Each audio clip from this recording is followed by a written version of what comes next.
Bear with me while I just get this started and we will get going. Okay, that's now working.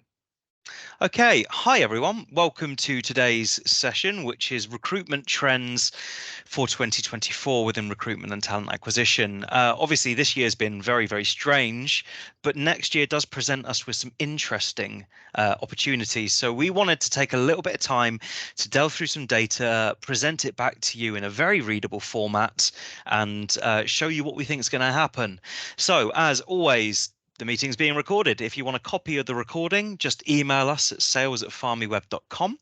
Likewise, if you want the slides from today, you can do the same. And if you are already a client of PharmiWeb, we also have a fact sheet reference giveaway, which has some stats and fun things that you can present to the people above you, just as a nice little takeaway, some industry insights.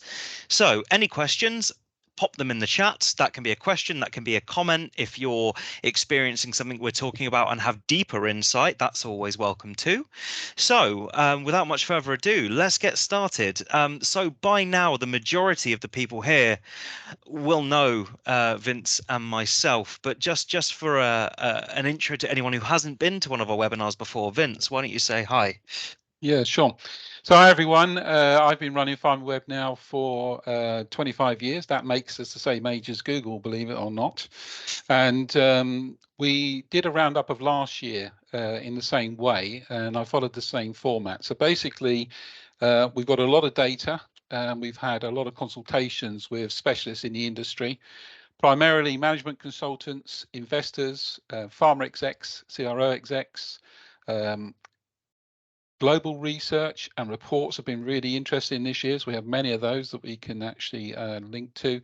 And obviously the other thing that we spent a lot of time this year is actually looking at politics and how that might affect the industry. So all of those things we've combined into a very short 25-30-minute presentation, which we're going to try and get through as quickly as we can. Simon, over to you.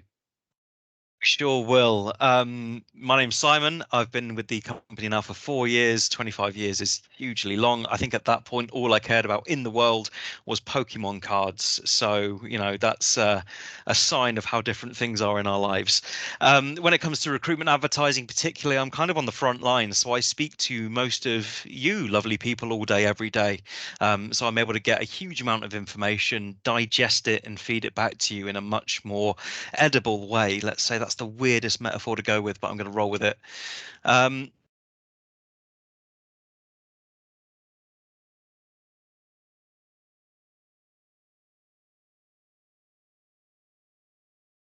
Yeah, I think we might have lost Simon.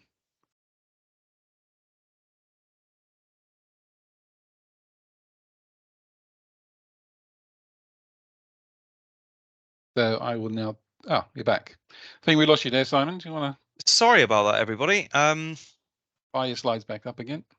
Yep. Sorry about that, everyone.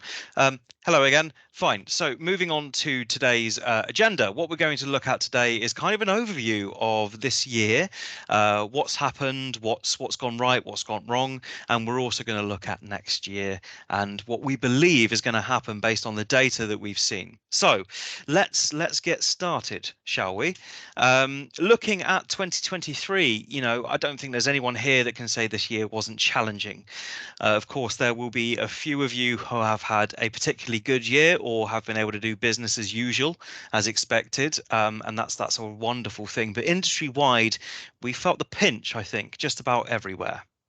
AI was all the buzz this year. We spent a lot of time talking about things like Chat GPT, generative AI, AI tools, and all of the different things that you can do with this wonderful accompaniment. Industry layoffs.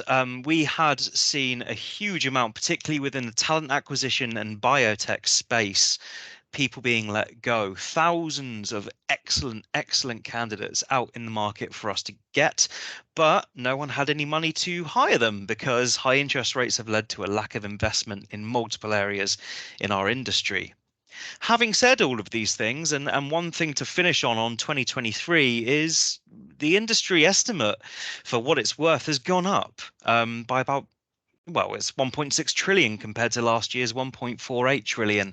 So can't have been that bad, right, Vince? Yeah, absolutely. I think the biggest one for everyone to bear in mind, as it's going to move on and it will still affect us probably for the next 3 or 4 years at least is AI.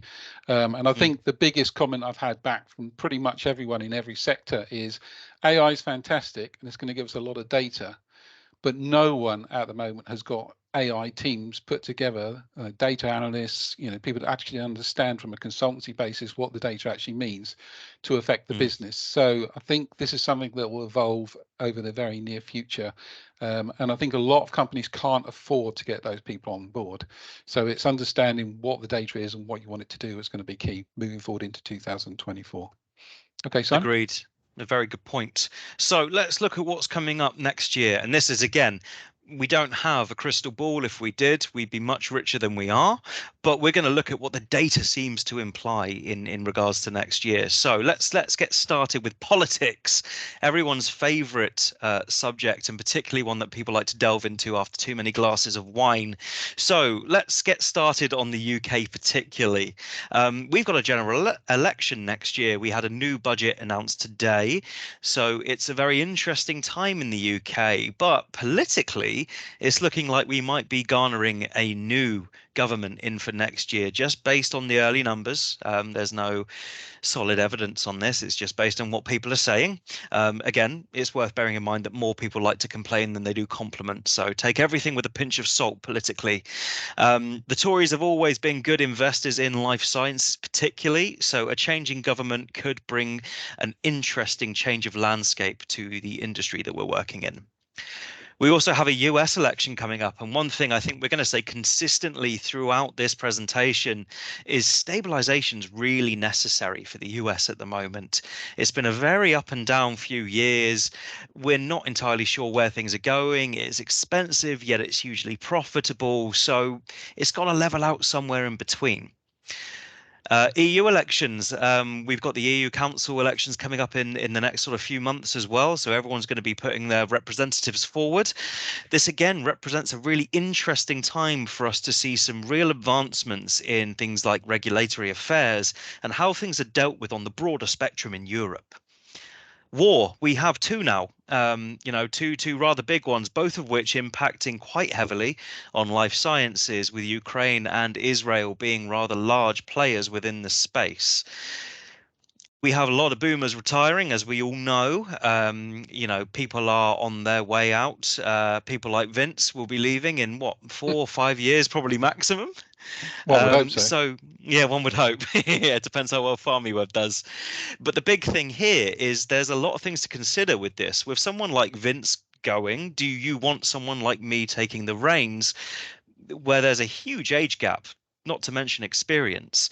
And again, we have to think about things like budgets as well. Currently, the budgets are being held really well by the boomer generation. We don't know what control is going to look like in the hands of anyone else. The US, as we briefly touched on earlier, is becoming far too expensive for development. So focus is actually coming out of the US for 2024, which is mad. We're going to be looking at things like Europe, Middle East, Africa, Asia, and Latin America for pharmaceutical and life sciences development, as opposed to the US for probably the first time in my tenure, certainly. What about you, Vince? Yeah, I mean, I think the interesting ones there, we mentioned the boomers. I think the problem is there's a lot of experience going there. And I think one of the biggest problems for the industry is we're not bringing enough early years people on. I think if every single company out there brought on 10 new people from an early years point of view next year, we still wouldn't be having enough if they did it year on, year out. So I think there's a big gap starting to appear, which leads to things like, unrealistic package criteria from Gen Z and millennials. And I think also the other thing we've got to look at on top of that is what's going on with LATAM, because that's going to be a huge market. A lot of people are focusing on that. And India's getting very interested as well, although that's a very immature marketplace from a skills point of view. So there's a number of issues and challenges there. But I think the market is really starting to pick up. And I think all of these things are really coming to play. But going back to what you say about the US, I think the US needs to stabilize and start becoming the driving force that it was. It seems to have lost its way a little bit from what most people are saying globally at the moment. Okay, let's move on, Simon. An interesting time. So, moving on to the next slide, we're going to look at AI and recruitment. Obviously, this has probably been, I'm going to call it the 2022 buzzword. We've all talked about AI till we're all blue in the face.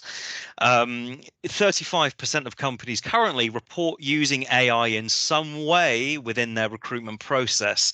This could be from sourcing candidates to checking CVs to background checks, but whatever it is, they've implemented some form of AI to make their life easier. I do expect this number genuinely to increase somewhere to the 50-60% mark by the end of next year. This is largely because the tools are becoming more and more available and hugely integrated to the software we already have. Anyone who has got things like HubSpot or Microsoft Teams or Outlook, AI tools are now part of that. You can draft an email based on what you want to say with a click of a button. You don't have to have the thoughts anymore. So there are things that are being made easier by AI. And we have a load of new tools on the horizon, some particularly interesting ones, particularly when it comes to the fraudulent candidate arena and how we deal with these people. AI also has the benefit of streamlining tedious processes when it comes to things like search and selection. It is infinitely easier to let AI streamline this process than to do it yourself. You're going to save time, you're going to save money, of course. Generative AI, as we've kind of touched on, has been hugely popular in 2023 and the early part of 2022. But the important thing to remember here that not enough people seem to remember is that it learns more based on what goes into it. So it's only actually getting smarter based on the data that we're putting into it. Yeah, it's going to give you better results. It's going to give you a better idea of what's going on based on how we talk to it. So the more data you put in, the more you will get out. AI for efficiency. Now, particularly in clinical trials, clients are wanting better speed, more safety, all of these things that we value in a clinical trials arena. And AI is actually giving us the opportunity to do that. Vince, do you have any elaborative notes on that? Yeah, so just a couple of things from pretty much everyone I've been speaking to over the last 3 or 4 weeks. I think the biggest one is fraudulent candidates. There's a big issue in clinical research and also data management, biometrics, regulatory. We're looking at figures as a minimum of around 15% of all applications. So there are a number of evaluations that we're doing, working with friends and clients at the moment on software tools that will actually use AI to filter those candidates out. And I think the other key thing is to have general statements around AI as well. So certainly as far as fraudulent candidates is concerned, but the other two big ones that are coming out in pretty much all of the contractual agreements I'm putting together over the last sort of 4 or 5 months especially are around safety and liability. So who becomes the controller of the data and who's responsible for that data? And if I was to tell you that I've got a document sat next to me, which is about an inch thick, and that's just from one client to look at. That's going to take a year for lawyers to look at. So this is something that's going to come over a period of time. So there's a lot of things here with AI. I think the single biggest one for me was what the management consultants said to me, and that's quite simply, we do not have the people with the skills yet to actually understand what the AI is actually giving us, and it's going to take some time before that will actually affect business. So that's something that's going to evolve over probably a 6 to 12 month period, maybe longer, where we'll see teams starting to build up. My biggest fear is some of the smaller to mid-sized companies that can't afford that level of interaction. But all of this will come out in the wash, I'm sure. Okay, well, let's move on. Yeah, the other thing is AI and where humans sit in the interim. Obviously, we're looking at things like more data automation. We're looking at things like removing tedious processes from admin teams. Where are humans going to sit long term in terms of how they're involved in the process, in recruitment, in things like regulatory submissions, in copywriting? If you're part of the medcoms world, AI has been a huge talking point now for probably 2 years. They were one of the first industries to really cotton on to the fact that this is a problem. So yeah, it's an interesting time to be alive, that's for sure. If anyone has any insights in this or any thoughts, please do again pop them into the chat. Looking at candidate habits for next year, and why these are so varied compared to what we've seen. 85% of candidates currently prefer AI personalization of jobs. So that's to give you just an overview.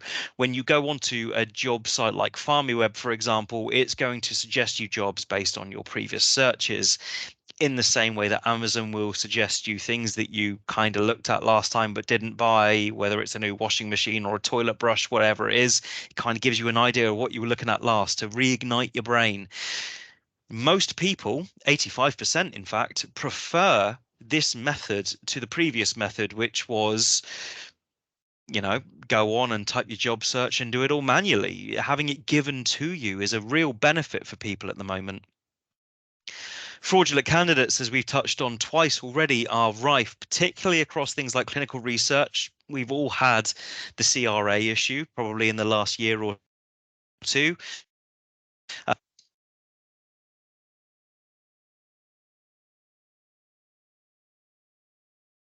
It's like we're losing Simon again.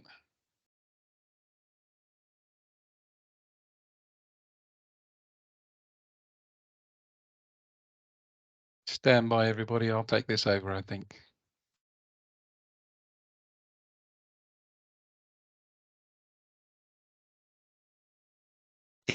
45.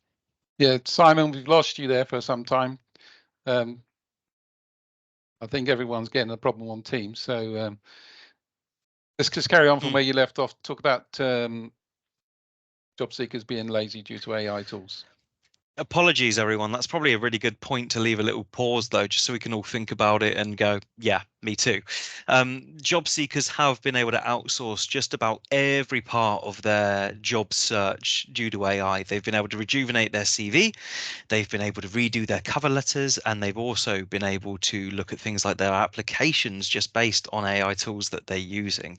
This presents us with a problem because we're not buying what we see anymore like we used to. You could get a real good feel for a candidate based on their CV previously. Now they're all one and the same. They all have the same formula that's spat out by tools like ChatGPT. The cover letters are all the same. The LinkedIn connection requests, geez, we don't even need to go into those, but it's a copy paste job. You can spot it from a mile off. Now, looking at things like attrition, so the US particularly is a really, really big thing for this in 2024, with 39.8% of US job candidates, even looking for a new job within the next 6 months. That's a third of the workforce. It's a huge amount of people willing to leave. The UK, things are looking slightly different, 23%, which is still 1 in 4. It's a big number looking for a job in the next 6 months. When you look at a team that's small, maybe let's say you've got a 10-person organization, that's a huge impact. When it comes to Europe, I tried to find a really good figure, but it was all very, very messy, and very difficult to find the right sort of thing. But the data seemed to imply that it was around 70 to 80%. And that is too high for me to put in a presentation because that's alarming. But it's worth considering that different regions and different ways and different projects are being won in different areas. This will cause a knock-on effect, and it is going to have a problem. Candidate management, therefore, is going to be a large focus for 2024. We've got to look at how we make the candidate experience better, how we make retention easier, and how we can solidify a solid candidate pipeline.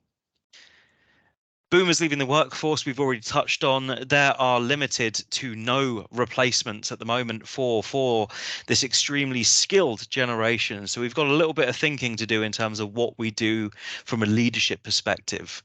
And then when we look at the average tenure of a job, for the first time in about 12 years, I think it is, we've gone up in tenure. We're now at 3.2 years in the UK. The average has previously been about 2.4, 2.5. Is that right, Vince? Yeah. Middle twos. So this is really looking good. And again, this is due to post-pandemic settling, a huge amount of staying with the benefits where they've got better. People have had their salaries inflated and now looking for other jobs. They can't quite find that salary match anymore. So things are happening a little bit better. In the In Europe, we're looking at 4.1 years as an average tenure, which again is very, very high, and the US 4.3. And this is again largely due to packages. So looking at biotech, anyone that's working in biotech right now will know that this year has been challenging. The industry itself is leveling out now compared to where it was maybe over the last 2 years, and this is mostly because COVID vaccine demand has dwindled. People like Pfizer, Moderna, BioNTech, all of these companies that we're very familiar with from news headlines now are having their workloads leveled out. So they've had to make some streamlining efforts to make sure that they can actually grow organically as opposed to just off the back of a pandemic. Huge product patents have expired this year. 5 of them, which is the largest we've seen this side of the millennium. So that's well worth considering. Generics are creeping in. So, of course, whatever you do, someone's going to do it cheaper and package it differently and sell it cheaper. So you can't really stop that. It's the nature of the industry. FDA approvals are also normalizing after what has been a very chaotic couple of years. Last year, particularly being a very weak point from the FDA, but this year, in the last 3 months, they've actually done more approvals than all of 2022 put together. So things are looking really, really positive in terms of a pipeline prospect for pharma companies next year. Financial challenges, they very much crippled any ingenuity that we've had. We haven't been able to play and experiment and do things on the whim as much as we used to. This is purely because there isn't the money around. If you're taking out a $3 billion loan at 10%, the interest on that's going to cripple you as a company. You can't do it.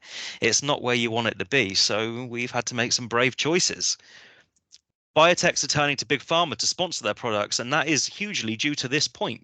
They can't borrow huge amounts of money this year. It's just not feasible. But big pharma has deep pockets, as we all know, and they're always there to bail people out when it comes to life sciences. Normally, biotech makes up about 70% of clinical trials, but at the moment, that's not sustainable, and that's purely because of interest and money. Farmers come in, and pharma has made sure that people have got money and it has got trials going, but it certainly isn't a sustainable way of doing things in the future. Moving on to the next slide, DE and I. Anyone who works in DE and I will know that this year has been challenging.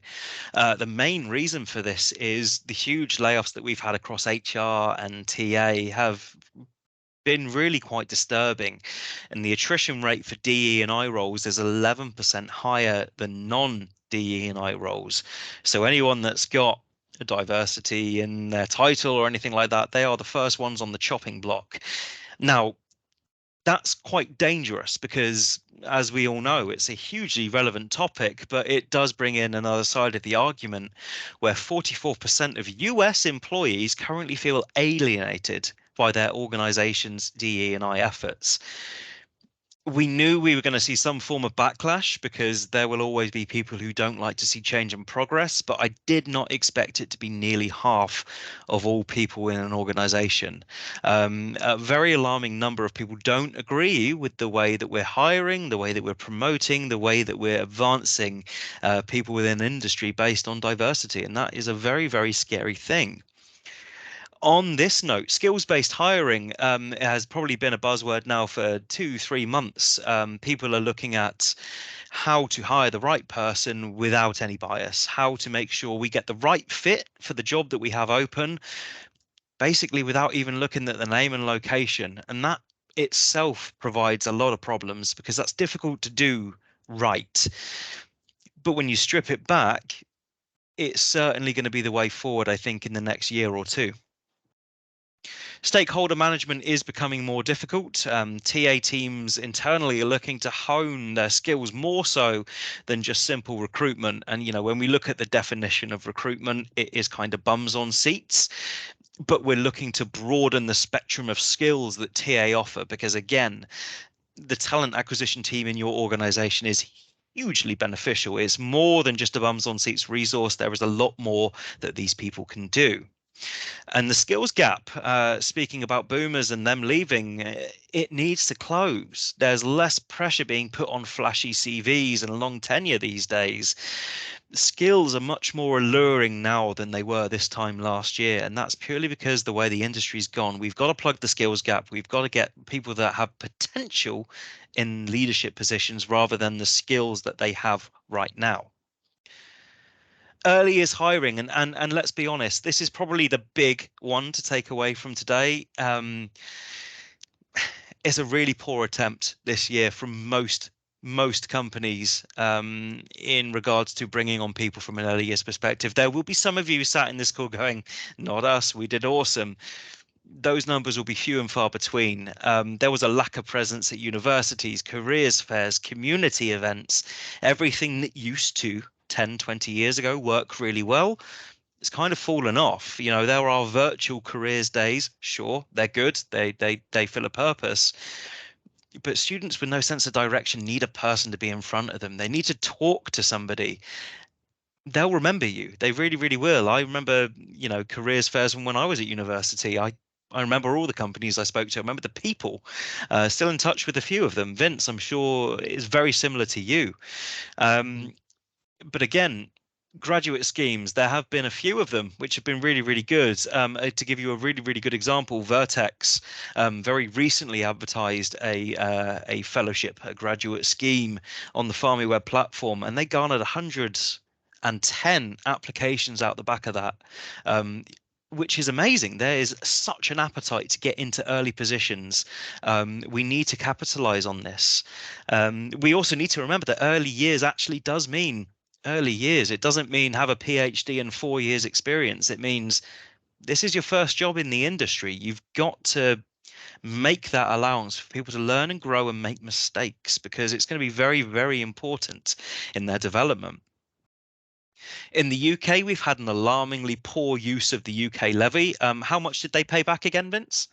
About £60 million just for life sciences alone.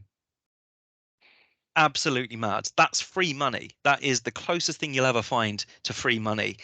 And we've paid it all back because we didn't use it. You know, we have to make a real attempt to bring on graduates, early years people in 2024. Otherwise, the fate of the industry as we know it's going to be crippled. And I know that sounds dramatic, but let's face it, people only get to where they are because they have a tenure. They've done it. They have the career. We've got to bring people in.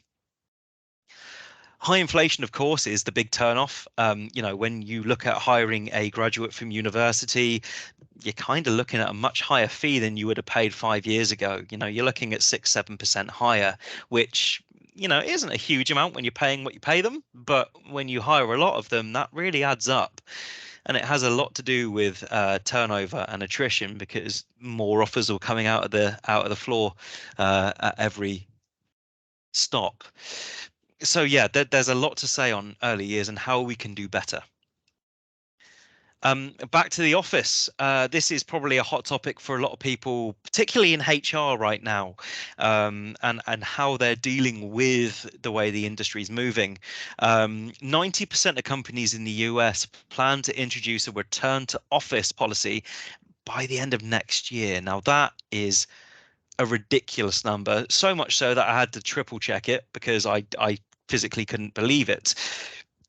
But that's it. 90% of companies in the US are going to have people back in the office without kind of negotiation by the end of next year. That's going to put a whole load of US candidates back on the market, because we've all kind of got used to a hybrid model. Looking at Europe, we're going to be back to about 7 out of 10 people being in the office, but with a mostly hybrid model. The top UK firms, the top 50 of them, aren't going to follow suit with the US. They aren't doing it. 58% of UK employees prefer remote work, and that is just a given fact at the moment. A lot of this, the main reason, believe it or not, it's not anything to do with work-life balance. It's not anything to do with money saving. It's actually travel. So when you look at things like commuting, the M25, train strikes, which, geez, there's a new one every week for a different reason. people don't want to deal with it anymore. They want to work from home, make up their time. And on average, people that work from home work 48 minutes longer per day than people that work in the office. Um, Myself and Vince can certainly testify to that. 12.7% of people work from home full time at the moment, and 35% of people say they are more productive when they work from home. 57% of workers would look for a new job if their employer didn't allow remote work. 28.2% of candidates currently have a hybrid work model. 71% of people say remote work helps with their work-life balance. Again, that's an obvious thing. It's things like being able to put the washing on your coffee break, hang out the laundry. It's things like being able to put dinner in the slow cooker at lunchtime, so you've actually got a nice, nutritious meal at the end of the day. Being able to look after kids, being able to look after the elderly, ill people. And again, looking at DE&I, it largely advocates working from home, or at least the hybrid model, because again, not everyone can make it to the 64th story of a skyscraper. Business movements. This is probably Vince. This is probably your territory more so than mine. Would you like to step in at this point?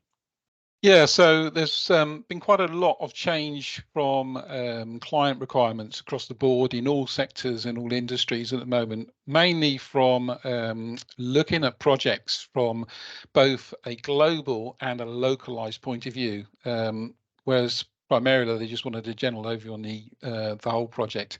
What we're seeing now is a lot more detail being required down to a local level. So a lot of that is thinking about resources, the cost of those resources, things like renegotiation of contracts during the actual project, development of the human assets and changing people around. And the big one that came to me from a lot of the management consultants was making sure you've got the right person working for that client rather than the best person. And that really is dictating the cultural fit of the organization as well. I think with a lot of the feedback from clinical research is looking for the quick financial wins, for example, additional indications on big projects that you're already running or new projects that spin off from those.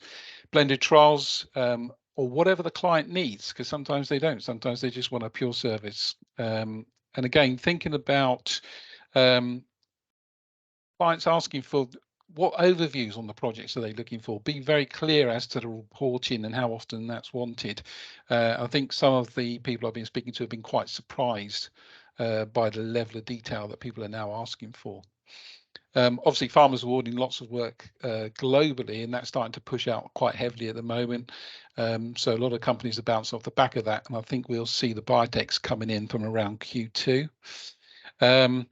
Strategically, thinking about management of the profit margins, I think a number of companies have made mistakes on this over the last year where things have got really, really busy, still trying to catch up from the year before, and haven't really thought through some of the candidate expectations. So we've had a lot of issues with candidates thinking about fast track promotion, salary expectations, and also thinking about things like mental health, well-being, working from home. And that's led to quite a lot of disturbing figures, which sometimes are a little bit higher than you think, sometimes a little bit too low when they're talking about burnout, fatigue, lack of interest, moving out of the sector because of it. So I think going back to the office is not such a bad thing for certain people at certain times in their career. And I think the socialization of that will really make a big difference as well. So I think the world's certainly changing. And I think we need to adapt to, people's needs more strategically. We've already talked about the renegotiation on extended contracts as well. If you've got contracts that are rolling out, on big multi-billion-dollar projects over a 5, 6, 7-year period, the opportunity to renegotiate or re-establish what the goals are mid-term on some of those projects, or even on an annual or 6-monthly basis, are becoming really important. So a lot of the management consultants are trying to change that or get that into their projects. Okay, did we move on, Simon? Yeah, it's a really good point. You very briefly mentioned employee burnout there. The rate at the moment is 1 in 5 employees, which is a huge number of people that are affected by burnout year on year. And that number's only looking to go up. Again, we mentioned that people that work from home, particularly, work longer hours. And people that are in the office, they've got the corporate pressure on them. So burnout's rife at the moment. Not so much as last year, but it's something to look out for. So I guess this brings us on to the conclusions and key takeaways. Again, I'm really sorry we've ran over a few minutes. There was a lot to say, seemingly. Let's look at the key takeaways from this. Things like interest, bonds, and mortgage rates are going to be declining in the next few months. With an ideal kind of hat on, this means that things like biotech bounce back is going to happen. It will mean things like investment's going to go up, recruitment's going to go up. It's a very, very positive outlook. FDA approvals are leveling out after a really rubbish 2022. Boomers leaving the workforce, we need to really think about the succession planning, particularly, and how to plug that skills gap, because the skills just not in the market. We need to hire the right people for the job based on their potential as opposed to their CV. Hiring for skills and DE&I is as important as it ever has been. Don't let corporate tell you it's not. It is still a priority. We need to think about this, and we need to think about getting it right. But hiring for skills is going to be a huge step in the right direction. A large focus on margins and return on investment. You need to be sure that people are making money from what you're doing. You need to be sure you're not spending frivolously, and making sure that you're able to grow organically and sustainably in 2024. Early years. I think we've hammered that point home pretty well in this webinar. It's open, it's up for grabs. Go and take it. There's not enough people doing anything in the space. One or two companies spring to mind, but go get some early years candidates, train them, bring them in. Tenure is increasing. There is a question in the chat very quickly, which I'm going to answer now, which is there any explanation for the UK's tenure being lower than Europe as a whole? Personally, my outlook is the way we handled COVID. It's the way that we dealt with, I can't even remember the word now, people that weren't allowed to work during the time, that were being fed a certain amount of their wage. It's the way that we did benefits to attract people back in. It's the way that we dealt with the entire pandemic and how we dealt with attrition and promotion from that point of view. Vince, what do you think? Why is the UK lower than Europe in terms of attrition? Well, I think the attrition rate is purely related to candidate and employee confidence. If you look at the latest surveys done by the management consultancies, 3 countries really stand out: UK, Japan, and Brazil. So confidence is very high, stability is very high, employment has been very solid for all of those countries, and that's quite important. So that's the main reason that I think candidates are interested in. So stability is key. And when you think about the US has not been particularly stable, Europe's not particularly stable, we've had wars, etc., etc. This is when things like that start to make a big difference. Sorry, Simon, carry on. Furlough. Thank you, Eve, for that. I really appreciate that. I just totally forgot the word, blanked on it. I think of COVID now as a nasty memory more than a part of my everyday life, which is probably a good thing. Moving on to probably the last takeaway from today's session, we are going to be looking at tools to counter candidate fraud more in 2024. We have the data now. We've had a really rough year of it in clinical research, particularly. I think it's again, is it 1 in every 4 or 5 applications is fraudulent, Vince, at the moment? So it's about 15% is the average, but I think it's actually higher than that. Depends on where you are geographically. Well, exactly, and it depends how well you catch them. So there's a huge amount of dodgy stuff going on. So tools to make sure that stops, and other people who are aware of it is going to be a priority, because one thing we need to look at is, yes, this fraudster's applied for a job, but we've now highlighted them and we can let other people know without breaking GDPR. That is a challenge in its own right. So closing thoughts, geez. For me, the big focus is early years. It is, we have to start filling the top of the talent pipeline, because boomers are retiring now. The generation after them is going to take their place. Haven't quite got the tenure that we need them to have to step into those boots. We believe they could be excellent. They could be absolutely brilliant, but we don't know because we don't have the data. What we need to do is ensure that this doesn't happen in 50 years' time. We need to fill up the pipeline from the bottom end and make sure that we have people that are amazing at their jobs with all the skills, all the training, and all the understanding, so that the generation after that can be way better equipped than we are now. You know, we are in a particularly unique situation in that we haven't done the groundwork 50 years ago, and now here we are. Vince, what about you? Okay. Well, I'm going to sort of focus really on just a couple of negatives, really, just going back on Simon's comments there on early years, which is something that's very close to me. I'm already talking to the Institute of Clinical Research, CCRA, UCROFT, all the universities, student associations around what the industry is doing, and it's not enough. And there'd be a lot more on this coming in the future.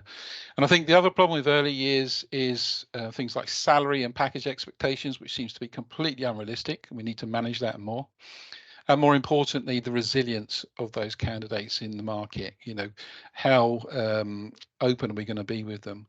I think fraudulent candidates really need to be taken under control. We're looking at software at the moment with partners who will basically do all the fraudulent check-in via AI, and I think that will come in and that will be making a big difference. And obviously, the biggest negative one is getting these wars sorted out. You know, they're not doing anyone any good, especially for the industry as a whole. However, if we're looking at positives, I think the political situation is changing. We don't know how that's going to work out, but let's face it, it can't be a lot worse than where we are at the moment. So anything that does change could make drastic differences, so keep an eye on that. Interest rates, investments, the economy are all improving. You know, we can't maintain where we are at the current time. I think governments know that, and we're going to see a change coming really, really quickly. Let's face it, it's been a challenging year, and we're all still here. So, you know, people have got through it, people have adapted, people have made the differences that they've needed to. Some companies have done really, really well. Some have not done as well as they hoped. The average forecast change for most businesses was about 70% of target. So if you've done better than that, you've done very well indeed. If we look at the US, I think the biggest thing for the US that will help everybody is to stabilize as a country, get the politics sorted out, think about what they're doing, and be very clear on the messaging. We know that EMEA is going to grow. We know that LATAM is going to grow exponentially, and we know that India will start to supply a lot of very good people. They just need to stabilize from a work ethic point of view. We know that AI is going to come in and make real big changes. But as I said earlier, the biggest problem of that is how you're going to read and dissect that data to make the decisions on the business. We've already talked about the boomers retiring. Actually, that could be a good thing, because I think we're going to bring in management that are the same sort of age level as the people they're managing, will understand them better and be able to react better, especially when you're looking at millennials, Gen Z and Gen X. Biotech innovation, I think, is going to lead the way in 2024. Once the investment starts rolling, I think we'll really see things starting to take off. And I think in recruitment, the single biggest message, which I think we mentioned earlier, is excuse me a second, that's my dog going mental. I would just like to say he's probably eating the postman, but he came earlier. So I think recruitment is going to change. I think it's going to be more around the right candidate for the role, not the best candidate for the role, because people are different. And I think culture has become really important. And I think a real big focus now going from global right the way down to local account management on all projects at all times, looking at return on investment, what we're spending, what we're not spending, et cetera, all of which are going to affect talent acquisition. So strategic planning is going to be key. I think generally by Q1, we're going to go back to sort of like a normal type of business like we get used to by the end of Q1. By Q2, we're going to be in a major growth peak.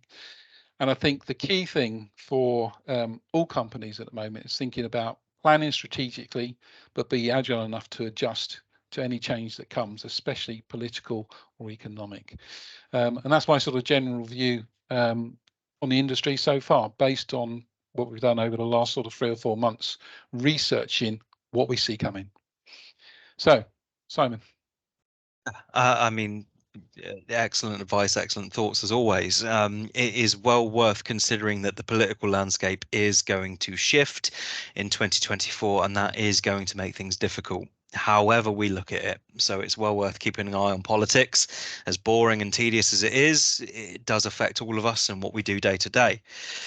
So, on a slightly more cheery note, looking at our webinars for the last couple of years, we have tackled some amazing issues, and all of them have been recorded for your pleasure. So if you would like to see any of the webinars that are listed on the screen here, just send us an email, sales@PharmiWeb.com, and you can have a link to watch any of the subjects you see here.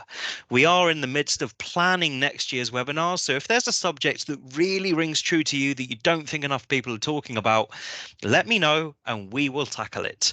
So again, as with every webinar, if you want the slides from today, if you want the video from today, just send us an email, again, sales@PharmiWeb.com.